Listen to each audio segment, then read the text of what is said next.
வணக்கம் நண்பர்களே. நாம இன்னைக்கு இந்த வீடியோல என்ன ஒரு முக்கியமான தகவலை பத்தி தெரிஞ்சுக்க போறோம் அப்படின்னு சொல்லிட்டு பார்த்தீங்கன்னா, கிட்டத்தட்ட 118 சீட்ட புடிச்சு இப்போ வெற்றி பெரும்பான்மையில இருக்கிறாங்க.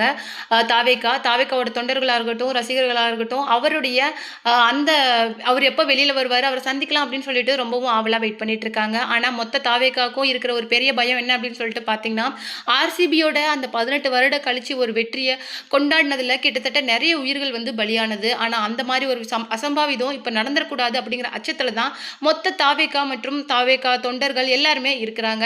அந்த மாதிரி ஒரு அசம்பாவிதம் நடக்கக்கூடாது அப்படிங்கிறதுல எல்லாரை விடவும் ரொம்ப கேர்ஃபுல்லா விஜய் இருக்காங்க. அதனால போலீஸ் பந்தோபஸ்தை அதிகப்படுத்த சொல்லியிருக்கிறாங்க. ரசிகர்கள், தொண்டர்கள் எல்லாருமே அவங்கவுங்க வீட்டில இருந்தே இந்த விஷயத்த நீங்க உங்களுடைய வெற்றி மாதிரி நினைச்சு செலிப்ரேட் பண்ணுங்க. ஆனா தயவு செய்து வீட்டுக்கு முன்னாடி கூட்டம் கூடி எந்தவித அசம்பாவிதமும் நடந்துடக்கூடாது அப்படிங்கிற மாதிரி விஷயத்த இன்னைக்கு தாவேகா தலைவர் விஜய் சொல்லியிருக்கிறாரு. இன்னொரு பக்கம் அவருடைய அம்மாவான ஷோபா சந்திரசேகர் பேசுற விஷயங்கள் தான் சமூக வலைதளங்களில் மிகவும் வைரலாக போயிட்டு இருக்கு. அவங்க என்ன சொல்லியிருக்காங்க அப்படிங்கிறத பற்றி தான் நாம இந்த வீடியோவில் டீட்டெயிலாக பார்க்க போகிறோம். வீடியோக்குள்ளே போகிறதுக்கு முன்னாடி நீங்கள் நம்ம சேனலுக்கு புதியவராக இருந்தால் மறக்காம சிபி ட்ரெண்டிங்கை சப்ஸ்கிரைப் பண்ணி ஃபாலோ பண்ணிக்கோங்க.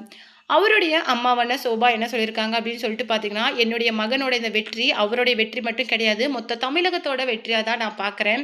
இப்படி ஒரு மகனை நான் பெற்றதுக்கு நான் ரொம்ப சந்தோஷப்படுறேன். அது மட்டும் கிடையாது, எனக்கு எப்போவுமே விஜய் வந்து ஒரு குழந்தை தான். அவனை ஒரு குழந்தையாக தான் நான் ஸ்டில் நோ பார்க்குறேன்.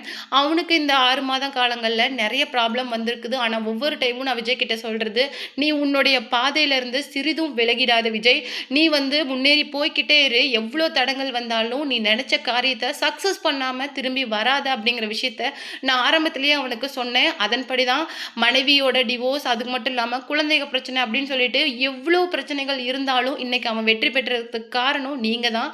நீங்கள் கொடுத்துருக்கிற அந்த பெரிய அந்த சந்தோஷத்தை அவன் இதுக்கு மேலே சந்தோஷமாக சுமக்க போகிறான். இதுக்கு மேலே ஒரு தமிழகத்தோட மொத்த கிட்டத்தட்ட 7 கோடி மக்களையும் பாதுகாக்க வேண்டிய கடமையிலேருந்து என் பையன் ஒரு நாளும் தவற மாட்டான்.